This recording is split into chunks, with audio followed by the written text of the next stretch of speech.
Um, there is something that I would. It's a completely different topic, but Go for it. if there is something that I could go on. Other than Wisconsin scoring 33 points. By the way, Actually, wrong. You said first team to 40 wins. nobody won. Actually, I mercifully I didn't watch most of that Uh-huh. game, and this does lead into what I wanted to Go discuss. ahead. But at the end of that game, Wisconsin had the ball down three, and with about 10 seconds left, and at first I said, "Oh, please don't let them make a shot because I don't want to have to deal with overtime in this." Yeah. Then I realized I have nothing to worry about. These guys haven't been making shots all He had night, 33 and points. I don't. And they didn't even hit the rim. So in case you haven't heard, the final score of that game was 36-33 favor Penn Not a State, halftime score. and that 36 points that Penn State put up might have just gotten them into the tournament or very close to it. And I read Penn State's leading scorer had 9 points, which I believe Jimmer Fredette had tonight by the first media timeout Was that for BYU. I don't let me look at my box score. Yeah, Was the Fredette's leading score look here. Leading Taylor Battle, Penn State. Yeah, okay. I know that Fredette had 52, I believe it was for BYU, which was more than both teams, and it was almost more than both teams combined. Yeah. So, but Let me check here. all right. Well, you just George interrupted. Taylor got 16 first Wisconsin. Okay, go Oh, ahead. did he? Yeah, Oh, which good for is him. So that was almost half of their scoring. yeah. That's But my point is, this is usually the time of year that I really get into college basketball, I think everyone does. and I watch to the extent that I obsess over the small conference tournaments too. Yeah, you sent me some text messages about the power conference tournaments and how they're not. Yeah, that's where I'm Go going to ahead. go with this because I watch the power conference tournaments, and you hear this a lot about college sports in general compared to pro sports, I Hmm. guess. So this is kind of a microcosm of that, Sure. except not really the same. Okay. But you watch the let me just the first conference I can think of, the NEC, the Northeast Conference. Okay. Nobody can really name any teams from it. Or the let's go with the Patriot League because their I finalists can today. name Bucknell. I can name Bucknell. I can name several teams from the Patriot League actually because Damn Bucknell. one of my friends is a Patriot League American. aficionado. So American. American Army's in there. Yep. Um, but There. We're La, yeah, yeah. Lafayette. You get the Yep. point. But I didn't get the chance to watch all of the Patriot League final day, but I did watch both semifinals the other day. And I think the thing I enjoy most about the small conference tournaments Uh-huh. is that there is no it's kind of like the wild card in baseball. Okay. There is no lose and you get in anyway. Right. It's you got to win and you have to go everything. This is basically their championship game because let's face it, most of these teams aren't going to win if they make the tournament. Although you might get three bids from the Colonial Athletic Association. Well, yeah, the CAA is one of those. I like to call them major small conferences. Yeah. CAA and the Missouri Valley, Damn that Missouri which Valley. I know, I know you're not over the Missouri Valley. Bradley and Northern Iowa. Yeah, yeah. Yeah, but the point is the really the tiny conferences and even sort of the bigger small conferences, they're just fun to watch because one of the Patriot League semifinals Mm-hmm. you had um, one team hits a late three with about 15 seconds left to tie the game. Okay. They go down court and this time expires. The other guy jacks up a three from about 20 feet and it's halfway down, but it comes out. And they end Uh, up playing double overtime. It's a great game that nobody's ever going to hear about because it was a Patriot League semifinal. But that's probably the most heartbreaking thing that you could imagine for the team that lost that game because they were so yeah. close. But the thing is, I watched the I'm gonna kind of ignore the Big East tournament because there are some really good games in the Big East tournament lately. Yeah. But if you look at like the ACC tournament The or SEC tournament. the Unwatchable. the SEC Unwatchable. tournament, it's unwatchable. It's irrelevant. Unless some random, nobody comes out of nowhere to beat Yeah, everybody and Georgia make. won a few years ago, but Yeah, I mean, I Georgia like came in as a 14 seed. I like the Big 12 tournament because I live in Big 12 country. It's in Kansas Yeah. City, and Kansas is my team. But some of hmm these games unwatchable. The Big Big Ten Ten, tournament. I mean, well, the Big Ten is hard to watch in general, right? but the Pac-10 tournament, what of it? Yeah, You know, exactly. I mean, you got, and I think this might have a lot to do with the fact that this is very wide open this year. So much parity.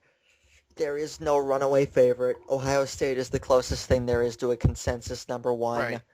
Uh, there's no runaway. It's just a lot of mediocre teams. hmm Um, and one of my friends actually said it best last night, and I have to see if I can find this quote because it made me laugh. Okay.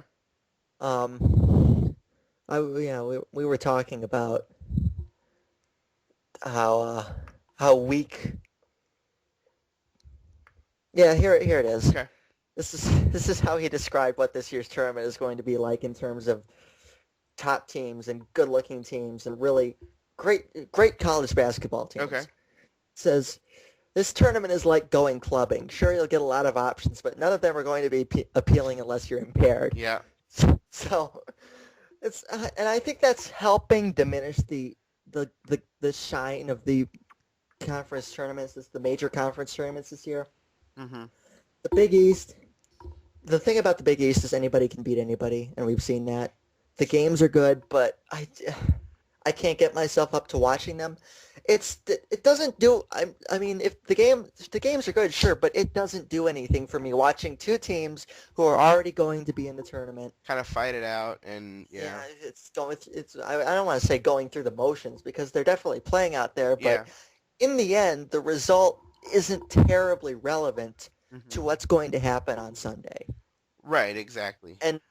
But when you watch a game from the Patriot League or the NEC or the Big West or Big Sky or any of those little hmm conferences, they are games that are just as good in most cases, but there is so much more on the line for those two teams. Well, and the other thing I would say too about that is like I've heard people provide the argument, and you'll hear this on Sunday and Monday, is well, the tournament isn't really a tournament because it doesn't have the 68 best teams in it because it has 32 or 33 automatic qualifying bids.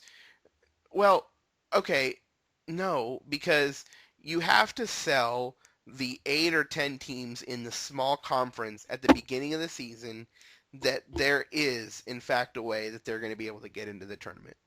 And if there's only one way, but there's a way. As Yeah, opposed to you have to give them hope. yeah, absolutely. I mean, if At you the were to take very if beginning you of the season, yeah if they're a Division One college basketball team, every single team has hope to get into the tournament. yeah, and if you theoretically eliminate the automatic bid, you've just ended about 200 team seasons before they've even started. Exactly. They don't have a chance. Yeah. So, I mean, you can schedule you can try, I mean, it's the issue of scheduling. If you can get people to play you, if you're a tiny team and you can get somebody big to play you. hmm I mean, I go to Oakland University. Our basketball team is going to the tournament again for the second straight year. Okay. And they've been able to schedule really killer non-conference schedules. They played, I don't remember who they've all Well, played they this year. beat They played, Tennessee.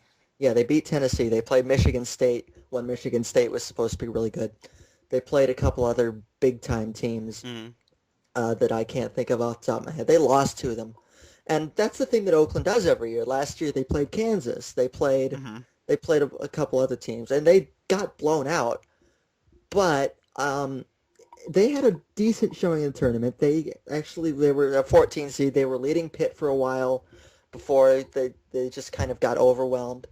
This year, I think they do have I think they have their battle test. I think they have a chance to at least give somebody a run for their money if everything goes right. And I think you can say a lot of those tiny teams. Belmont has a really good Yeah. team, and that's a team that wouldn't be on anybody's radar otherwise. Yeah. Look I at mean, you look look at a couple years ago here, and the game was here in Kansas City. It was Cal State Northridge against Memphis, and it was Tyreek Evans' Memphis at team, and basically Robert Sally had to come out and shoot 5 million three-pointers for Yeah, Memphis out of to win. nowhere. Yeah. And I mean, even if you look at the Cinderellas, and I think that's really much of the allure of the NCAA tournament, the whole anything can happen thing. Yeah. Because some school that you've never heard of could show up and run their way to the Sweet 16 and capture everybody's attention. Davidson did that a couple years ago Mm-hmm. out of the SoCon. Nobody had ever heard of him, and all of a sudden it literally made Stephen Curry a star overnight, got him drafted in the top 10.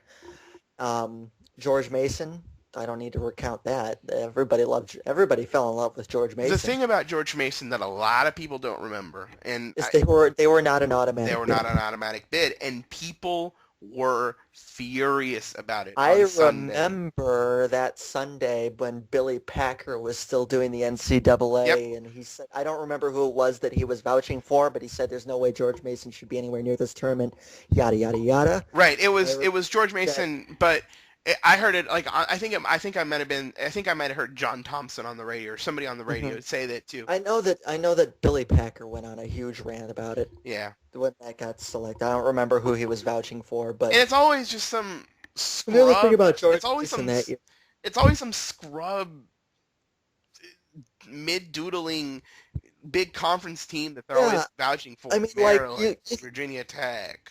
Yeah, like look at some of the look at some of the teams that are middle of the road seasons here. Illinois, so completely uninspiring. Clemson out of the ACC. Alabama. Michigan's actually been on quite the streak lately, but I mean, even like I'm looking at the bracketology page right now from Lenardi, where he's projecting things. Even some of the 5 seeds. Vanderbilt. Has anyone even paid too much attention to Vanderbilt outside the SEC? Texas A&M, the Big 12.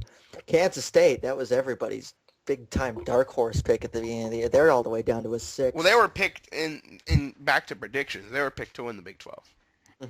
Outright. Cincinnati in a 6 seed, who's paying attention to that? Colorado in the 11 seed. Well, Colorado's come on strong as of late. Colorado, they beat Kansas State 3 times. Kansas State yesterday and for the 3rd time. Yeah. Tennessee, Bruce Pearl, who Villanova's on an absolute dead streak right now. Who'd they lose to? Some U.S. South Florida. The perennial doormat of one of the 2 perennial doormats of the Big East. Along with DePaul. It's the Missouri, another one of those teams that you're like waiting for them to finally get it together, and they never do. The only team they've beaten in the last few weeks was Texas Tech, and they barely beat Texas Tech. Washington, the Pac-10 is so completely irrelevant this year. I mean, I can't think of a single standout team from the Pacific 10. I don't even know who won the conference regular season. Right. Florida State. You got a lot of those middling ACC teams, a lot of those Boston College. A lot of those middling Big East teams, a lot of those middling Big 12 teams, a lot of those middling Big 10 teams, a lot of those, the Pac-10, I could just say, is middling in general. Yep.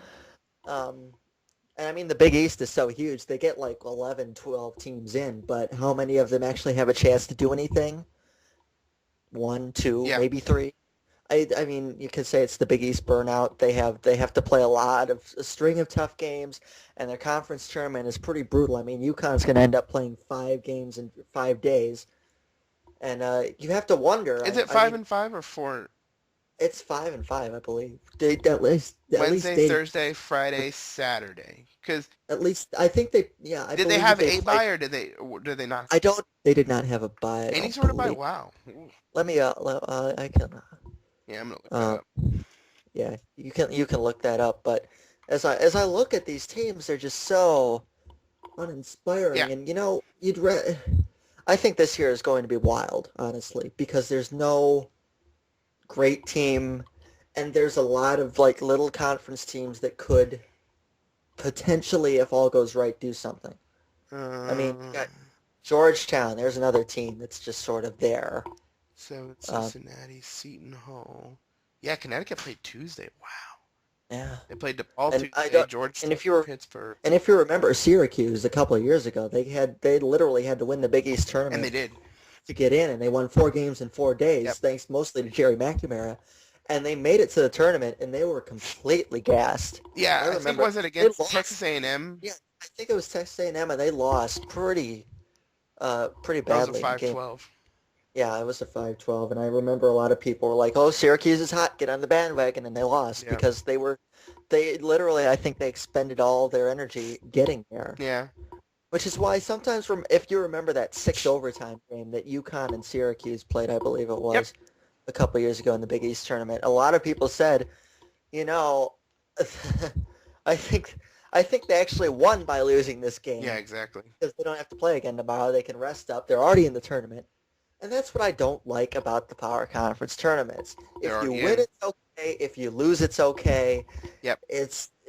They're good games, but there's not really anything on the line.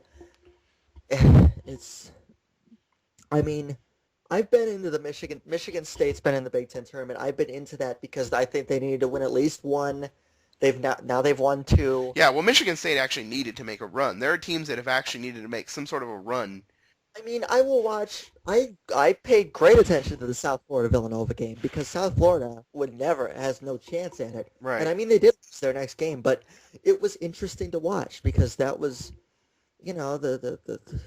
the old wounded animal theory. The wounded animal is the most dangerous, or because if you have everything to play for, you're going to scratch and claw and do everything that you possibly can to try and win. Hmm. And I think if you look at a lot of these middling teams that I just mentioned, they're already in, but they're not really good enough to do anything about it. And so it's like, what is the point? Hmm. I mean, I know what the point is, but really, what is it? It's just it's really hard for me to watch. I haven't watched a second of the SEC tournament. I probably won't. Yeah. It's I have painful to watched. watch. I know, yeah. I have watched maybe one game of the Big 12 tournament. I might watch the final, depending who's in it. The finals Um, always, in the final in the Big 12, other than the overtime game with Kevin Durant a couple of years ago, or whenever his 1 year at Texas was, the final in the Big 12 is always garbage. It's anticlimactic.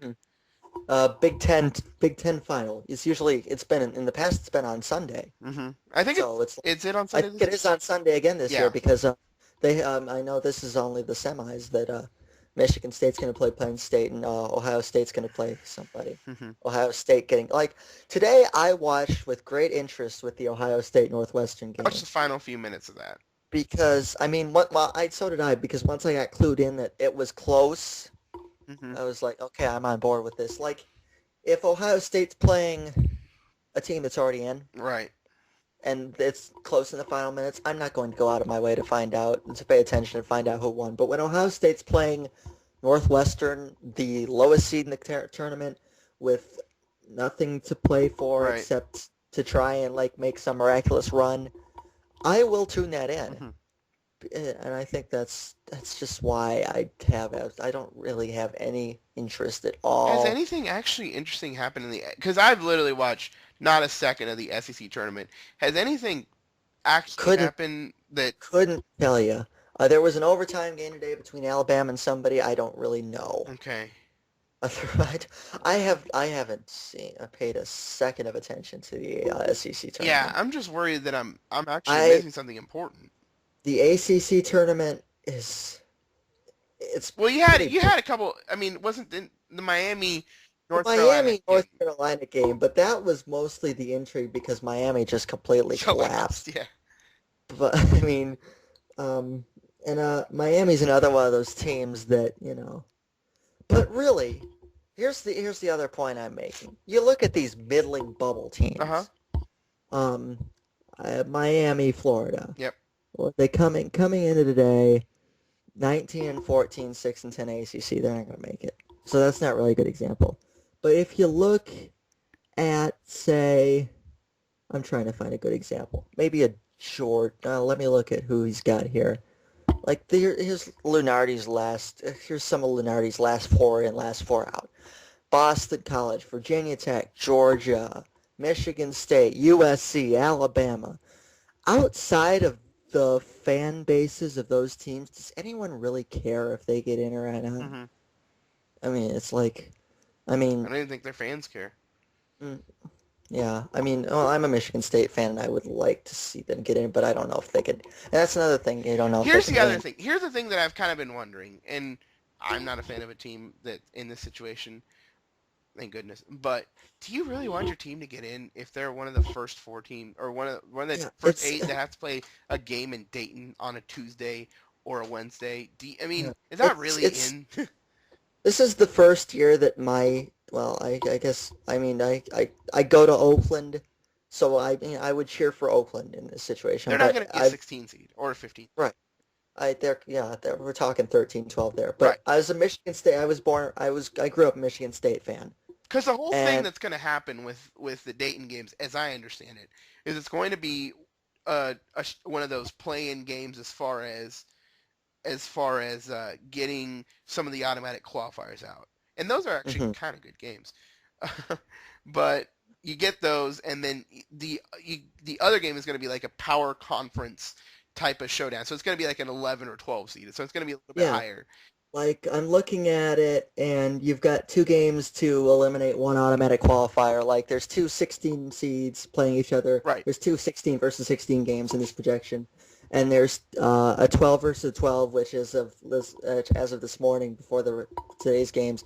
You got 12 Michigan State and Virginia Tech, and then you got 11's Georgia and Boston College, Mm-hmm. which neither of those games would intrigue me if I were a casual fan. Yeah. I mean, as a Michigan State game, I would watch because they're my team. But as a Michigan State fan, I've never seen my team. I mean, Michigan State's always in Right. up until this year. So this is the first time I've really had to deal with being on the bubble. And after they obliterated Purdue tonight, I think it's safe to say that They're they're in. not really on the bubble tonight anymore. They're in. They've But won two games, but see, and the they way I see obviously it, have a fair chance to beat Penn State tomorrow. So I think it's pretty safe to say that they've made it. But still, even watching even yesterday, they needed to beat Iowa hmm if they had wanted a chance to get in. And I wouldn't have been happy if they lost, but if they had lost, I wouldn't have been like completely crushed. Because it's and Michigan State's in a unique situation because they were so highly touted coming into the season, right. and they just completely tanked hmm comparatively. So, I think they're a real wild card going into the tournament. But it's if they play like they did tonight, they could really go on a run. But yesterday they had trouble putting away Iowa, who was easily the worst team in the Big Ten this year. Right. So it's you never know which team's going to show up. And I think if you look at some of the other teams that are on the bubble, like Georgia and Alabama, what are you going to get from them? At most, what are they going to win? One game, maybe two if they're lucky. Yeah. It's just the major conference tournaments just strike me as so irrelevant and wasted unless you are on the bubble and you want to actually care enough to play yourself in.